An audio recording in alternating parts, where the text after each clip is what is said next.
সাবেক মন্ত্রী ডাক্তার দীপু মনি রাজধানী বাড়িধারা থেকে গ্রেফতার। ধানমন্ডি থেকে গ্রেফতার হলেন সাবেক ক্রীড়া উপমন্ত্রী আরিফ খান জয়। শেখ হাসিনা ও তার সহযোগীদের বিরুদ্ধে একের পর এক হত্যা মামলা, আন্তর্জাতিক অপরাধ ট্রাইব্যুনালে তৃতীয় অভিযোগ দায়ের। স্বৈরাচার বিরোধী আন্দোলনে বুলেটের আঘাতে চিরতরে চোখের আলো হারালো 350 মানুষ, যাদের বেশিরভাগই শিশু কিশোর। সংবিধানের ৫ম সংশোধনী কেন অবৈধ নয়, হাইকোর্টের রুল। সংশোধনীতে গণতন্ত্রহীন হয়ে পড়ে দেশ, বললেন অ্যাটর্নি জেনারেল। 12 সিটি কর্পোরেশন, জেলা, উপজেলা ও পৌরসভার প্রশাসক নিয়োগ, জনপ্রত্যাশা পূরণে এমন পদক্ষেপ, জানালেন উপদেষ্টা।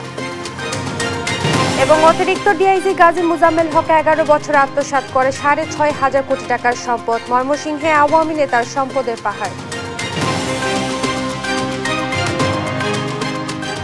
দেখছিলেন সংবাদ শিরোনাম, সঙ্গে আছি আমি ইশরাত জাহান মনি। এবারে বিস্তারিত। রাজধানীর বাড়িধারা এলাকা থেকে সাবেক সমাজ কল্যাণ মন্ত্রী ডাক্তার দীপু মনিকে আটক করেছে ঢাকা মহানগর গোয়েন্দা পুলিশ। সোমবার সন্ধ্যায় ডিবি পুলিশের একটি দল ডিওএইচএসে এক আত্মীয়র বাসা থেকে তাকে গ্রেফতার করে। মোহাম্মদপুর থানার মামলায় তাকে গ্রেফতার দেখানো হয়। মঙ্গলবার তাকে তোলা হতে পারে আদালতে। এদিকে রাতে ধানমন্ডি থেকে গ্রেফতার করা হয় সাবেক ক্রীড়া উপমন্ত্রী আরিফ খান জয়কে। বিস্তারিত জানাচ্ছেন আলিমুজ্জামান সাফওয়ান। রাজধানীর বাড়িধারা ডিওএইচএস এক আত্মীয়র বাসায় আত্মগোপনে আছেন ডক্টর দীপু মনি। এমন খবরে সোমবার সন্ধ্যায় সেখানে অভিযানে যায় গোয়েন্দা পুলিশের একটি দল। এ সময় তাকে গ্রেফতার করা হয়। পরে কড়া নিরাপত্তায় তাকে আনা হয় রাজধানীর বিন্টু রোডের ডিবি কার্যালয়ে। প্রাথমিকভাবে জানা যায় মোহাম্মদপুরের একটি হত্যা মামলায় গ্রেফতার দেখানো হয়েছে ডক্টর দীপু মনিকে। মঙ্গলবার তাকে আদালতে তোলা হবে বলেও জানা গেছে। এর আগে চাঁদপুর জেলা বিএনপির সভাপতি শেখ ফরিদ আহমেদ মানিকের বাড়িতে হামলা, লুটপাট, ভাঙচুর ও অগ্নিসংযোগের অভিযোগ এনে ডক্টর দীপু মনি, তার বড় ভাই টিপু সহ আওয়ামী লীগ ও সহযোগী সংগঠনের ৫ শতাধিক নেতাকর্মীর নাম উল্লেখ করে গত ১৫ আগস্ট থানায় মামলা করা হয়েছে। এতে অজ্ঞাতনামা হিসেবে আরও সহস্রাধিক ব্যক্তিকে আসামি করা হয়। ডক্টর দীপু মনি ২০০৮ সাল থেকে চাঁদপুর ৩ আসনে সংসদ সদস্য হিসেবে দায়িত্ব পালন করেন। ৩ মেয়াদে ছিলেন পররাষ্ট্র, শিক্ষা, সমাজ কল্যাণ মন্ত্রণালয়ের দায়িত্বে। সেই সঙ্গে ছিলেন আওয়ামী লীগের যুগ্ম সাধারণ সম্পাদকও। চাঁদপুর বিজ্ঞান ও প্রযুক্তি বিশ্ববিদ্যালয়ের ভূমি অধিগ্রহণকে কেন্দ্র করে ৩৫৯ কোটি টাকা বাড়তি আদায়ে কারসাজির অভিযোগে সংবাদ মাধ্যম ও সামাজিক মাধ্যমে ব্যাপক সমালোচিত হন ডক্টর দীপু মনি। একই দিন রাতে রাজধানী ধানমন্ডি থেকে গ্রেফতার করা হয় সাবেক ক্রীড়া উপমন্ত্রী আরিফ খান জয়কেও। আলিমুজ্জামান সাফওয়ান, দেশ টিভি, ঢাকা। সরকার পতনের পর একের পর এক মামলার মুখোমুখি হতে হচ্ছে সাবেক প্রধানমন্ত্রী শেখ হাসিনাকে। এবার রাজধানীর মিরপুরে শিক্ষার্থী আলভিকে হত্যার ঘটনায় শেখ হাসিনা, হাসানুল হক ইনু, রাশেদ খান মেনন ও আনোয়ার হোসেন মঞ্জু সহ ২৮ জনের নাম উল্লেখ করে ৫০০ অজ্ঞাতনামা ব্যক্তির নামে আন্তর্জাতিক অপরাধ ট্রাইব্যুনালে অভিযোগ দায়ের করা হয়েছে। দল হিসেবে আসামি করা হয়েছে আওয়ামী লীগ ও এর অঙ্গ সহযোগী সংগঠনকে। সোমবার ধানমন্ডির আন্তর্জাতিক অপরাধ ট্রাইব্যুনালের তদন্ত সংস্থার কার্যালয়ে এই অভিযোগ দাখিল করা হয়। আলভির পরিবারের পক্ষে অ্যাডভোকেট আসাদউদ্দিন এই অভিযোগটি দায়ের করেন। এটি ট্রাইব্যুনালে শেখ হাসিনা ও তার সহযোগীদের বিরুদ্ধে তৃতীয় অভিযোগ।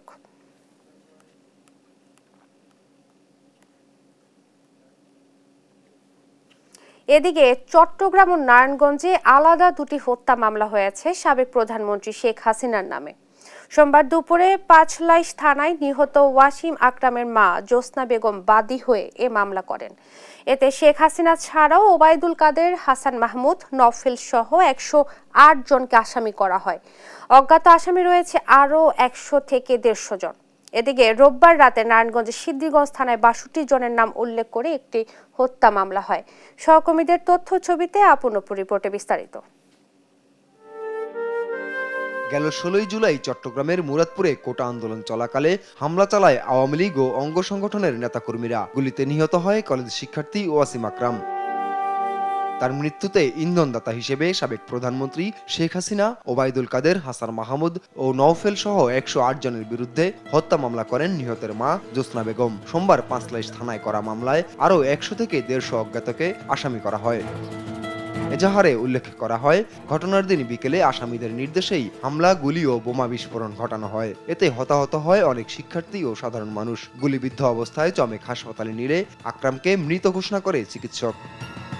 এর আগে রোববার রাতে নারায়ণগঞ্জের সিদ্ধিরগঞ্জ থানায় শেখ হাসিনা, ওবায়দুল কাদের, শামীম ওসমান সহ ৬২ জনের নাম উল্লেখ করে আরও একটি হত্যা মামলা করা হয়। ২১ জুলাই গুলিবিদ্ধ হয়ে মাছ ব্যবসায়ী মিলন হত্যার অভিযোগে এ মামলা করা হয়। এ নিয়ে সোমবার দুপুর পর্যন্ত শেখ হাসিনার বিরুদ্ধে মোট ১৫টি মামলা হয়েছে। এর মধ্যে ১২টি হত্যা, ১টি গণহত্যা, 1টি অপহরণ ও 1টি হত্যা চেষ্টা মামলা। আপন অপু, নিউজ ডেস্ক, দেশ টিভি। স্বৈরাচার বিরোধী আন্দোলনে সবচেয়ে বেশি নির্মমতার শিকার হয়েছে শিশু কিশোররা। বুলেটের আঘাতে অনেকেই হারাতে বসেছে দৃষ্টিশক্তি। জাতীয় চক্ষু বিজ্ঞান ইনস্টিটিউটে ৭০০-র বেশি মানুষ চোখে গুলিবিদ্ধ হয়ে চিকিৎসা নিয়েছেন। এর মধ্যে এক চোখ হারিয়েছেন অন্তত ৩৩৬ জন, আর ২ চোখেই আলো হারান ১৭ জন। বিস্তারিত হাসান মাহমুদের রিপোর্টে। দেখতে পাচ্ছেন তো অনেক খারাপ লাগতেছে, নিজের কাছে কিছুই দেখা যাচ্ছে না, কেউ দেখতে পারি না। মাদারীপুর টেকনিক্যাল স্কুলের ৯ম শ্রেণীর ছাত্র অনিক হাওলাদার। পুলিশের ছোড়া গুলিতে নিভে যায় চোখের আলো। কয়েক দফা অপারেশনের পরেও আলো ফেরাতে পারেননি চিকিৎসকরা। কোটা সংস্কার আন্দোলনে গেল ১৮ জুলাই পুলিশের রাবার বুলেট বিদ্ধ হয় অনিকের ২ চোখেই। ১৮ তারিখ কোটা আন্দোলনে আমাদের মাদারীপুর ট্রাক স্ট্যান্ডে ওইখানে মিছিলে আমার গুলি লাগে ২ চোখে, মাথায় লাগে। গুলি চলে স্বৈরাচার পতনের আগ মুহূর্তেও। ৫ আগস্ট দুপুর ২টায় কুষ্টিয়া সদর থানার কাছে এলোপাতাড়ি গুলিতে ঝাঁঝরা হন আক্তারুজ্জামান।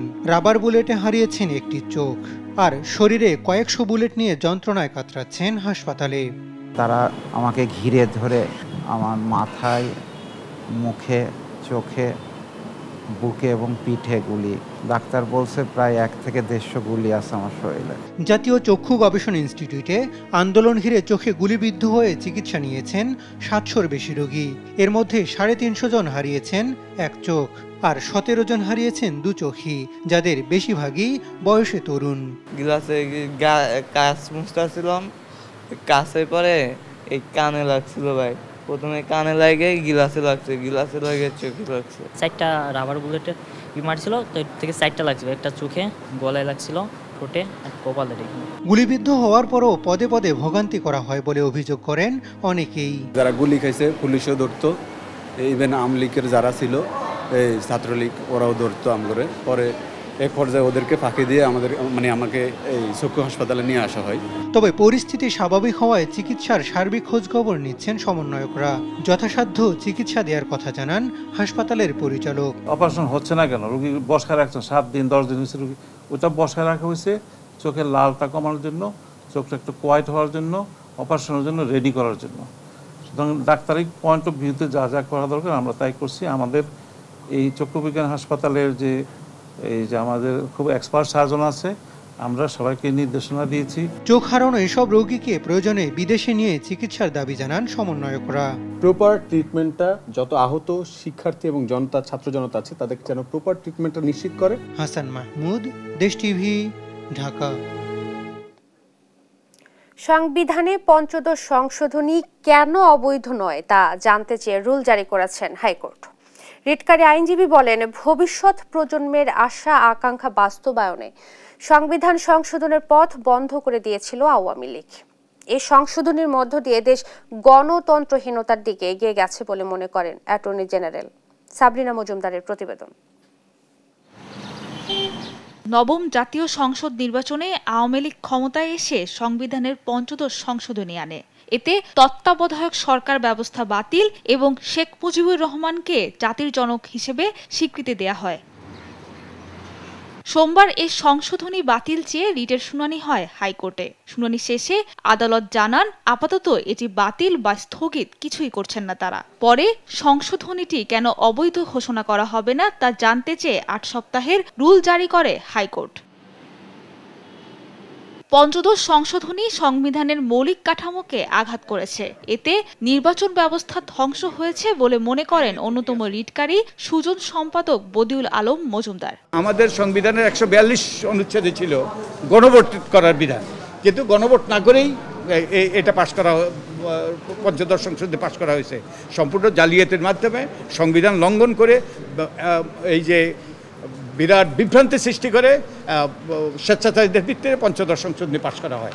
রিটকারীর আইনজীবী শরীফ ভুইয়া বলেন, এর মাধ্যমে কৌশলে একদলীয় শাসন কায়েম ও গণতন্ত্র ধ্বংস করা হয়েছে। সংবিধানের পঞ্চদশ সংশোধনী অসাংবিধানিক, এই বিষয়ে কোর্টের রুলসে আমরা রিটটা করেছিলাম। জনগণের যে সর্বোচ্চ অধিকার রাষ্ট্রের ব্যাপারে সেটাকে গুরুতরভাবে খর্ব করে, কারণ জনগণ সংবিধানের মাধ্যমে একটা সংসদ নির্বাচন করে এবং সেই সংসদ যদি জনগণের সেই ধরনের প্রতিনিধিত্ব পায় তারা সংবিধানে সংশোধন করতে পারে। পঞ্চদশ সংশোধনী গণতন্ত্রের উপর আঘাত বলে জানান অ্যাটর্নি জেনারেল। বলেন, অন্য কোনো দলের ক্ষমতায় যাওয়া ঠেকাতেই এই পদক্ষেপ নেওয়া হয়। পঞ্চদশ সংশোধনী বাংলাদেশ সংবিধানের বেসিক স্ট্রাকচারের সাথে সাংঘর্ষিক। এই সংশোধনের মধ্য দিয়ে গণতন্ত্রহীনতার দিকে বাংলাদেশ এগিয়েছে। এই সংশোধনের মধ্য দিয়েই বাংলাদেশের বিচার ব্যবস্থায় এক ধরনের হস্তক্ষেপের পরিস্থিতি তৈরি হয়েছে সরকারের। হাইকোর্টের অবকাশকালীন ছুটির পর রিটটির চূড়ান্ত নিষ্পত্তি হবে বলে আশা জানান আইনজীবীরা।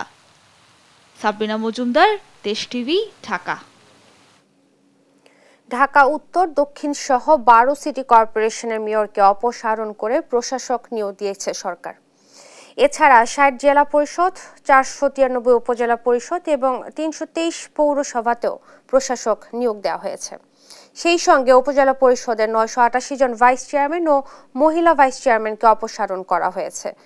গণ আন্দোলনের প্রত্যাশা পূরণ এবং রাষ্ট্র সংস্কারের অংশ হিসেবে এ পরিবর্তন আনা হয়েছে বলে জানান স্থানীয় সরকার উপদেষ্টা এএফ হাসান আরিফ। তবে ইউনিয়ন পরিষদ নিয়ে এখনও কোনো সিদ্ধান্ত হয়নি বলেও জানান তিনি। জান্নাতুল মোহনার প্রতিবেদন। পদ হারালেন দেশে 12 সিটি মেয়র। এসব সিটি কর্পোরেশনে প্রশাসক নিয়োগ দিয়েছেন স্থানীয় সরকার বিভাগ।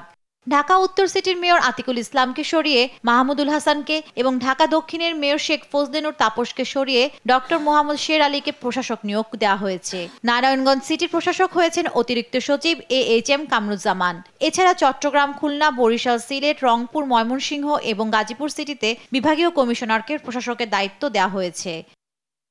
60 জেলা পরিষদ, 493 উপজেলা পরিষদের চেয়ারম্যান এবং 323 পৌরসভার মেয়রকে অপসারণ করে প্রশাসক নিয়োগ দেওয়া হয়েছে। সোমবার এই সংক্রান্ত প্রজ্ঞাপন জারি করে স্থানীয় সরকার বিভাগ।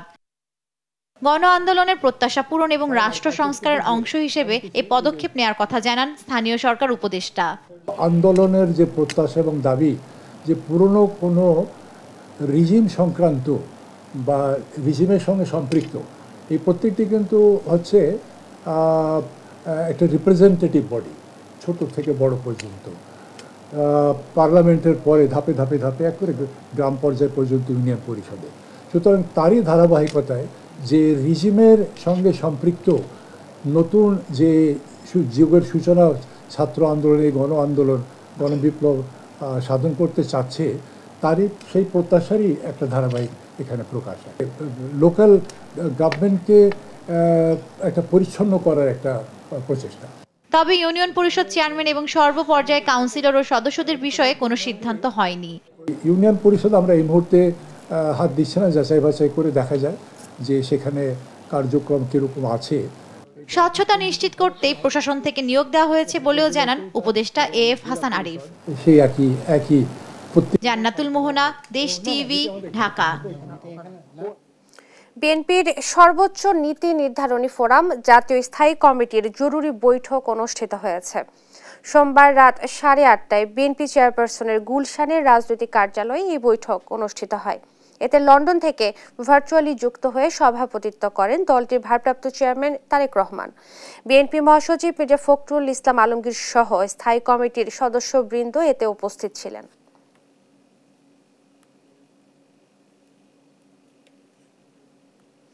বৈষম্য বিরোধী ছাত্র আন্দোলনে শহীদ নাফিজের বাড়িতে তার পরিবারের সাথে সাক্ষাৎ করেছেন অন্তর্বর্তীকালীন সরকারের তরুণ 2 উপদেষ্টা।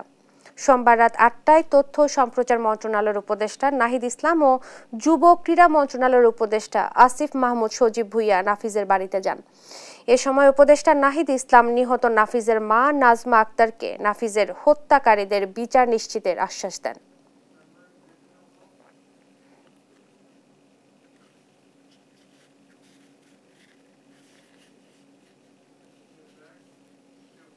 দেখছেন সংবাদ সকাল। বিস্তীর্ণ জমি খেকো পুলিশ কর্মকর্তা মুজাম্মেল গোগ্রাসে গিলেছেন সাধারণ মানুষের জমি। ক্ষমতার দুর্দণ্ড প্রতাপে গিলে খেয়েছেন কারো বসত ভিটা, কারো কৃষি জমি, কারো বা পুকুর জলাশয়। হাজারো সচ্ছল মানুষকে নিঃস্বতায় ঠেলে দিয়ে বিপুল অর্থ সম্পদে ভরে তুলেছেন তার স্ত্রী ফারজানা মুজাম্মেলের সোনার সিন্দুক। মাত্র 3 কোটি টাকা নিবন্ধিত মূলধন নিয়ে মুজাম্মেল আর ফারজানার অবৈধ কোম্পানি মাত্র 11 বছরে কবজা করেছে 6,500 কোটি টাকার বেশি মূল্যের সম্পদ। সেই অপকর্মের কাহিনী জানাচ্ছেন ইফতেখার রেজা। মনের আনন্দে 3000 বিঘা জমি নিজের কবজায় নিয়ে বিশাল এক আবাসন প্রকল্প গড়েছেন অতিরিক্ত ডিআইজি গাজী মোহাম্মদ মোজাম্মেল হক। নাম দিয়েছেন আনন্দ পুলিশ হাউজিং সোসাইটি। অথচ এই প্রকল্পের সাথে পুলিশ বাহিনীর সম্পৃক্ততা নেই। নাম আনন্দ হলেও এই প্রকল্প গড়ে তোলার নেপথ্যে আনন্দের লেশমাত্র খুঁজে পাওয়া যায়নি, বরং এর মাটিতে মিশে আছে কয়েক হাজার নির্যাতিত মানুষের কান্নার নোনা জল। পূর্বাচলের পাশে আনন্দ পুলিশ হাউজিং সোসাইটির এই প্রকল্পের জমি দখল করা হয়েছে স্থানীয়দের জোরপূর্বক উচ্ছেদ করে। ভয় দেখিয়ে বা রিমান্ডে দিয়ে বলপূর্বক লিখে নেওয়া হয়েছে তাদের জমি। কাউকে জমির নামমাত্র মূল্য দেওয়া হয়েছে, অনেকে সেটুকুও পায়নি। বিনা টাকায় সই করিয়ে নেওয়া হয়েছে জমি বিক্রির দলিল। নানা অপকৌশলে বিপুল বিত্তের পাহাড় গড়া হাজারো অপকর্মের হোতা গাজী মোহাম্মদ মোজাম্মেল হক। অবৈধভাবে আর অপকৌশলের জোরে অতিরিক্ত ডিআইজির পদ বাগিয়ে নেওয়া কে এই মোজাম্মেল? 1997 সালে 17তম বিসিএসে নিয়োগ পেয়ে পুলিশের সহকারী কমিশনার হিসাবে চাকরি জীবন শুরু করেন গাজী মোহাম্মদ মোজাম্মেল হক। এখন তিনি পুলিশ হেডকোয়ার্টার্সে অতিরিক্ত ডিআইজি পদে কর্মরত। সরকারি চাকরির এই স্পর্শকাতর পদে থেকেই সম্পূর্ণ বেআইনিভাবে তিনি মেতে ওঠেন ব্যবসা বাণিজ্যে। গড়ে তুলেছেন আনন্দ প্রপার্টিজ লিমিটেড নামের একটি কোম্পানি, যার ব্যবস্থাপনা পরিচালক তার স্ত্রী ফারজানা মোজাম্মেল, আর মোজাম্মেল নিজে অন্যতম এক পরিচালক।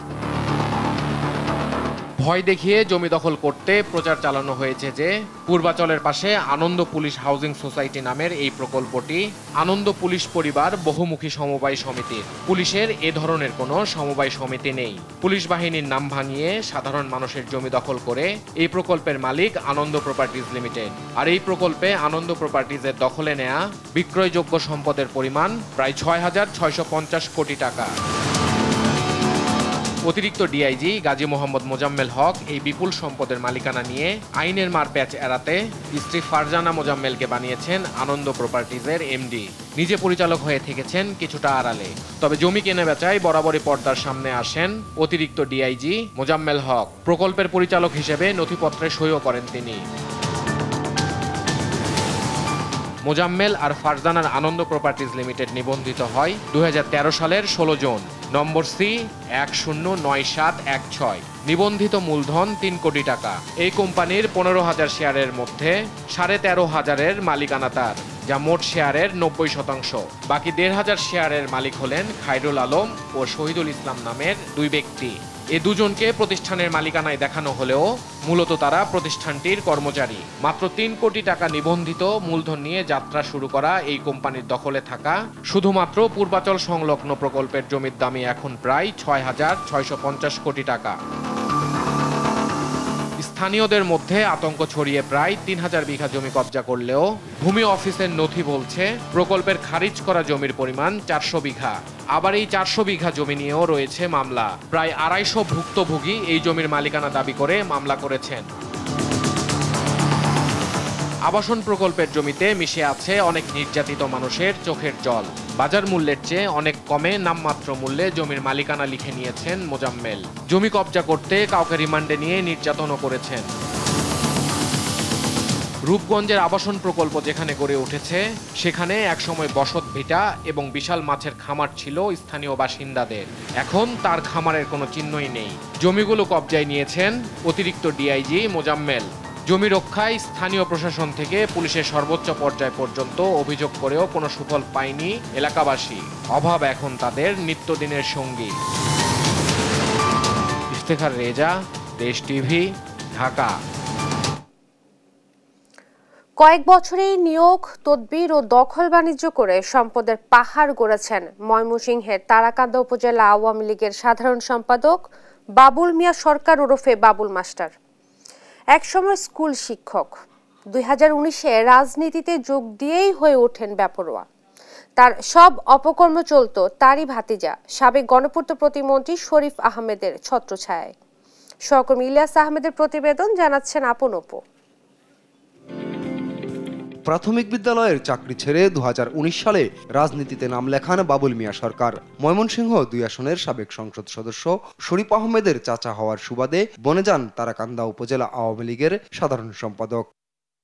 শরীফ আহমেদ সমাজ কল্যাণ, গৃহায়ন ও গণপূর্ত প্রতিমন্ত্রী এবং এমপি থাকাকালীন তারাকান্দার পূর্ণ নিয়ন্ত্রণ ছিল বাবুল মাস্টারের হাতে। স্থানীয়রা জানান, এ সময় বাবুল হয়ে ওঠেন নিয়োগ, বদলি, তদবির ও দখল বাণিজ্যের একচ্ছত্র অধিপতি। কামিয়েছেন কয়েকশো কোটি টাকা, গড়ে তুলেছেন তারাকান্দা বাজারে ব্যবসা প্রতিষ্ঠান, ডুপ্লেক্স বাড়ি, ময়মনসিংহে 7 তলা বাড়ি, ঢাকায় ফ্ল্যাট, দখল করেছেন কয়েকশো একর কৃষি জমি। অনুসন্ধান বলছে, গেল বছরের ডিসেম্বরে উপজেলার পঙ্গুয়াই উমেদ আলী উচ্চ বিদ্যালয়ের সহকারী প্রধান শিক্ষক সহ 5 নিয়োগে নিয়েছেন 60 লাখ টাকা। আমি একজন প্রার্থী ছিলাম, আমার ক্যান্ডিডেট একটা প্রার্থী ছিলাম, আমি 5 লক্ষ টাকার কথা বলি, কিন্তু বলছেন না, এটা হবে না। 4-5 জন 5 জনের তো ওনারা কেউ নিয়োগের কাছে আসতে পারছেন। সভাপতি আর এই যে বাউল মাস্টারের দুয়াই দিয়ে আর কি এই নিয়োগগুলো। একসময়ের ছেঁড়া জামা জুতা পরে চলা বাবুল মাস্টারের এমন অবৈধ সম্পদ অর্জনে হতবাক স্থানীয়রা। অবৈধ সম্পদ জব্দ ও দৃষ্টান্তমূলক বিচারের দাবি তাদের। সে সরকারি চাকরি ছেড়ে দেয়, সরকারি চাকরি মানুষে পায় না, আর সে রিজান দেয় আর কোটি টাকার মালিক করতে হইল, কি করি হইল। সরকারি প্রাথমিক বিদ্যালয়ের শিক্ষক ছিল, শিক্ষক থেকে সে প্রতিযোগ করে আওয়ামী লীগে জয়েন করার পরে দেয়া এই উপজেলার সে লুটপাট দেখাইছে, সে কোটি কোটি টাকার মালিক হয়েছে। তার পাশাপাশি এটা একটা বাস্তব প্রমাণ। তিনি সমস্ত উপজেলার যতগুলো শিক্ষা প্রতিষ্ঠান আছে সমগ্র শিক্ষা প্রতিষ্ঠানে নিয়োগ বাণিজ্য করে শিক্ষা প্রতিষ্ঠানগুলো ধ্বংসের দিকে ঠেলে দিচ্ছে।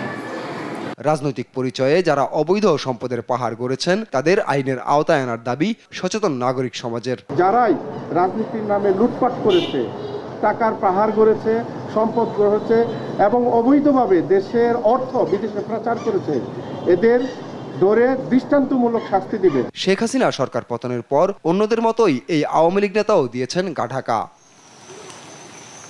নিউজ ডেস্ক, দেশ টিভি। দেখছেন সংবাদ সকাল। লঘু চাপের প্রভাব ও উজানের চাপে ভোলার নদ নদীর পানি বৃদ্ধি পেয়ে নিম্নাঞ্চল প্লাবিত হয়েছে। হাজারো মানুষ রয়েছে পানিবন্দী।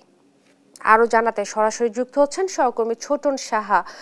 ছোটন, বন্যা পরিস্থিতি কেমন দেখতে পাচ্ছেন, বিস্তারিত জানাবেন।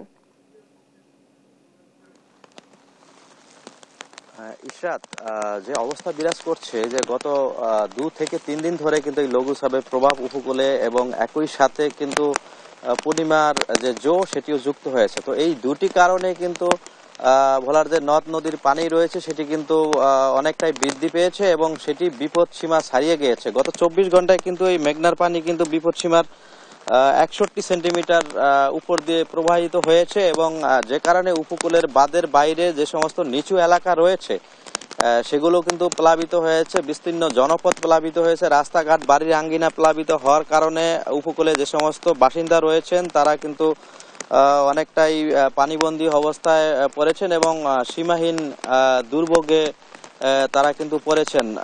আবহাওয়া অধিদপ্তর থেকে বলা হয়েছে যে অবস্থা গত 24 ঘন্টায় কিন্তু 102 মিলিমিটার বৃষ্টিপাত হয়েছে, গতকালকে যেটি ছিল মাত্র 41 মিলিমিটার। অর্থাৎ এই যে লঘুচাপের প্রভাবে শুধু পানি বৃদ্ধি পেয়েছে এমনটি নয়, একই সাথে এই যে ভারী বর্ষণটিও কিন্তু হচ্ছে, যে কারণে বলা যায় নিচু এলাকা কিন্তু তলিয়ে গেছে এবং মানুষজন কিন্তু অনেকটা গৃহবন্দী অবস্থায় পড়েছে এবং মানুষজনের যে দুর্ভোগ সেটি কিন্তু ক্রমান্বয়ে বেড়েই চলছে। তো মানুষজন যেমনটি বলছিল যে তাদের বিকল্প যে বেড়িবাঁধ নির্মাণের ব্যাপারটি তারা বলছিল, কারণ নিচু এলাকা থাকার কারণে কিন্তু মানুষজনকে এই পানির দুর্ভোগ কিন্তু প্রতিনিয়ত পোহাতে হচ্ছিল। তো সে পরিপ্রেক্ষিতে পানি উন্নয়ন বোর্ড থেকে বলা হয়েছে যে সমস্ত এলাকায় বাঁধ নেই বা যে সমস্ত এলাকায় বাঁধ রয়েছে ওই সমস্ত নিচু এলাকায় তারা বিকল্প যে বেড়িবাঁধ নির্মাণের জন্য যে জরিপ কাজটি সেটি কিন্তু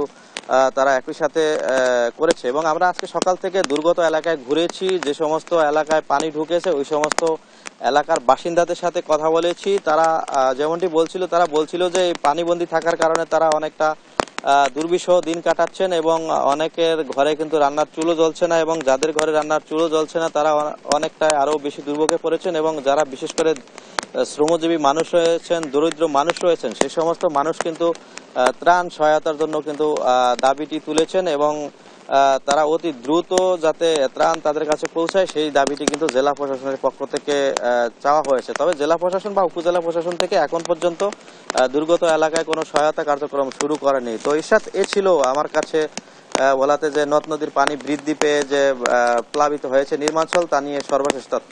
ইরশাদ, আপনাকে ধন্যবাদ। বন্যা পরিস্থিতির খবর জানাচ্ছিলেন সহকর্মী ছোটন সাহা। জুলাইয়ের মাঝামাঝিতে বরিশালে জমে ওঠে আন্দোলন। কোটা সংস্কারের দাবি রূপ নেয় স্বৈরাচার পতনের আন্দোলনে। শিক্ষার্থীদের দমনে মারমুখী হয়ে ওঠে ছাত্রলীগ। তাদের হামলায় আহত হয়ে হাসপাতালে ভর্তি হন প্রায় 400 আন্দোলনকারী। ছাত্রলীগের হাত থেকে রেহাই পায়নি সংবাদকর্মীরাও। এসব ঘটনায় জড়িতদের আইনের আওতায় আনার দাবি জানান সমন্বয়করা। তাদের সাথে একমত সেনাবাহিনীও। বিস্তারিত শফিক মুন্সির প্রতিবেদনে। গত জুনে সীমিত আকারে শুরু হলেও জুলাইয়ে এসে বরিশালে দানা বাঁধতে থাকে কোটা সংস্কার আন্দোলন। শেষ দিকে এসে তা চরম রূপ ধারণ করে। আন্দোলন দমনে মাঠে নামে আওয়ামী লীগের ছাত্র সংগঠন ছাত্রলীগ। বরিশাল নগরীর সদর রোড, চৌমাথা, সিএনবি পোল, আমতলা মোড় এবং বরিশাল বিশ্ববিদ্যালয় ক্যাম্পাসে আন্দোলনকারীদের উপর হামলা চালায় তারা। নারকীয় এসব হামলা থেকে রেহাই পায়নি ছাত্রী কিংবা সাংবাদিকও। কঠিন সেই সময় স্মরণ করেন আন্দোলনের সমন্বয়করা। সর্বোচ্চ হেনস্থা তার জায়গা থেকে আন্দোলনের সম্পৃক্ত প্রত্যেকটা শিক্ষার্থীর সঙ্গে ছাত্রলীগ করেছে। অধিকবার আমাদের উপর হামলে পড়েছে। আপনারা জানেন যে আমাদের নারী সহযোদ্ধাদেরকেও কিন্তু এরা ছাড়েনি। আমাদের মেয়েদের দেখে বাড়িটাড়ি দিয়েছে, আর যত রকম হ্যারাসমেন্ট করা যায়, হেনস্থা করা যায়, আমাদের নারী সহযোদ্ধাদের সঙ্গে এটা হয়েছে। আর আমরা তো আসলে ফিজিক্যাল অ্যাসাল্টের শিকার হয়েছি, এবং সংবাদ সম্মেলন চলাকালীন সময়ে সাংবাদিকদেরকে তুলে নিয়ে যাওয়ার চেষ্টা করা হয়েছে, অপহরণ করার চেষ্টাও কিন্তু আমাদের বিশ্ববিদ্যালয়ের সামনে ঘটেছে। আমরা প্রশাসনের সঙ্গে সাংবাদিকদের উপর যে হামলা, এটা নিয়ে আমরা আলাপ করেছি, বিচারের শাস্তির দাবি জানিয়েছি। ছাত্র জনতার আন্দোলনে হামলাকারীদের তালিকা করে আইনের আওতায় আনার আহ্বান জানান সেনা কর্মকর্তারা। যতগুলো ঘটনা ঘটেছে প্রতিটি উপজেলাতে, সেগুলো আমরা নোট করতে বলেছি, এবং এখনো আমি ডিভিশন কমিশনার মহোদয়ের মাধ্যমে এই অনুরোধ করতে চাচ্ছি, যাতে যদি কেউ আইন ভঙ্গ করে থাকে তাকে আইনের আওতায় আনা যায়। জড়িত কাউকেই ছাড় দেয়া হবে না বলে জানান পুলিশ কর্মকর্তারা। যারা হামলা করেছে আমাদের বরিশালে এরকম ঘটনা যদি ঘটে থাকে, আমরা তাদেরকে নিশ্চয়ই আমরা আইনের আওতায় নিয়ে আসব। 20 জুলাই থেকে 4 আগস্ট পর্যন্ত হামলার শিকার হন বরিশালের 371 জন আন্দোলনকারী। শফিক মুন্সি, দেশ টিভি, বরিশাল। দেখছেন সংবাদ সকাল।